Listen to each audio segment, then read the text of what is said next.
స్వాతంత్రోద్యమానికి కీలకంగా మారి ప్రజలను ఉర్రూతలొగించిన వందే మాతరం జాతీయ గీతానికి 150 సంవత్సరాలు పూర్తయిన సందర్భంగా గుంటూరు నగరంలోని పలు పాఠశాలల్లో విద్యార్థులు సామూహికంగా గీతాలాపన చేశారు.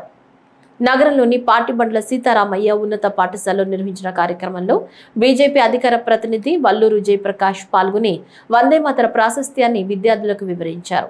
అనంతరం వందలాది మంది విద్యార్థులు సామూహికంగా వందే మాతర గీతాన్ని ఆలపించి ఆనాటి ధన్యజీవుల త్యాగాలను గుర్తు చేసుకున్నారు.